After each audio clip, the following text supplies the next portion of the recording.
Welcome to Valsala's kitchen. ഇന്ന് വത്സലാസ് കിച്ചണിൽ ഒരു കപ്പ പുഴുക്കാണ്. സാധാരണ ഒരു നാടൻ രീതിയിലുള്ള കപ്പ പുഴുക്ക്. പാലക്കാട്ടിൽ ഞങ്ങൾ പൂളക്കിഴങ്ങ് എന്നാണ് പറയുക.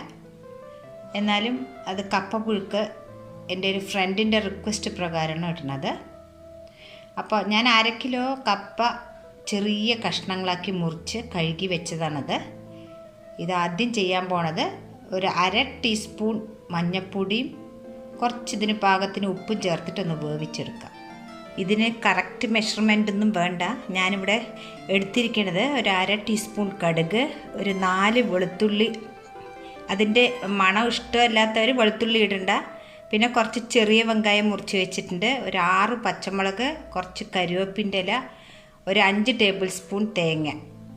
ഇതാണ് ഇതിന് വേണ്ട ഇൻഗ്രീഡിയൻസ്. അപ്പോൾ ഫസ്റ്റ് ഞാൻ ചെയ്യാൻ പോണത് കപ്പ ഒന്ന് കുക്കറിൽ കുറച്ച് മഞ്ഞൾപ്പൊടി ഉപ്പിട്ടിട്ടൊന്ന് വേവിക്കാൻ വെക്കാൻ പോകും. കപ്പ മുറിച്ചത് കുക്കറിലേക്ക് ഇട്ട് കൊടുത്തിട്ടുണ്ട്.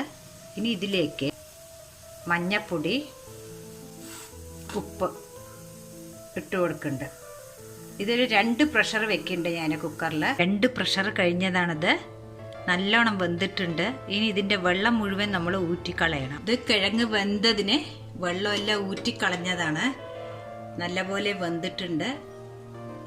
ഇനി നമുക്കിത് വറുത്തിടാൻ വേണ്ടി ഒരു പാനിൽ 2 ടേബിൾ സ്പൂണ് വെളിച്ചെണ്ണ ഒഴിച്ച് കൊടുത്തിട്ടുണ്ട്. ഇതിലേക്ക് ആദ്യം കടുക്,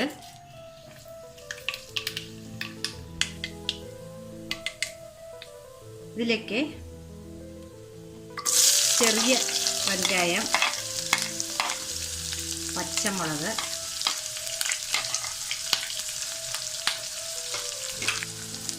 ഇതിലേക്ക് 4 വെളുത്തുള്ളി ചതച്ചതാണതെന്ന് അതിട്ട് കൊടുക്കുന്നുണ്ട്. ഇത് ഇഷ്ടമല്ലാത്തവർക്ക് ഇത് അവോയ്ഡ് ചെയ്യാം. ഇതിലേക്ക് കരിവേപ്പിൻ്റെ ഇല ഇട്ട് കൊടുക്കുന്നുണ്ട്.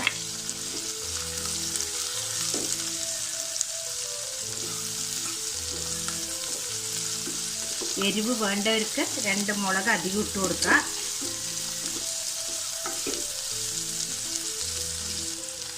ഇതിലെ ജീരകത്തിൻ്റെ മണം ഇഷ്ടമുള്ളവർക്ക് ഈ വറുത്തിടുമ്പോൾ 2 മണി ജീരകം ഇട്ട് കൊടുക്കുക. എനിക്ക് ജീരകം വലിയ ഇഷ്ടമല്ലാത്തത് കൊണ്ടാണ് ഇട്ട് കൊടുക്കാത്തത്.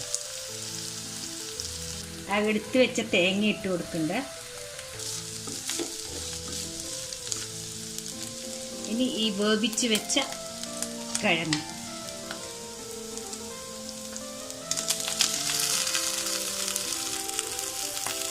ഉപ്പ് നിങ്ങൾ ആവശ്യത്തിന് ചേർക്കണം പോരെങ്കിൽ.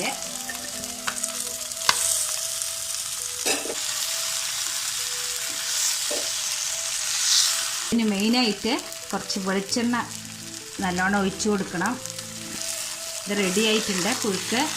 ഇതിനോടൊപ്പം ഒരു മുളക് ചമ്മന്തി ഉണ്ട്. അത് ഞാൻ നേരത്തെ വീഡിയോ ഇട്ടിട്ടുണ്ട്.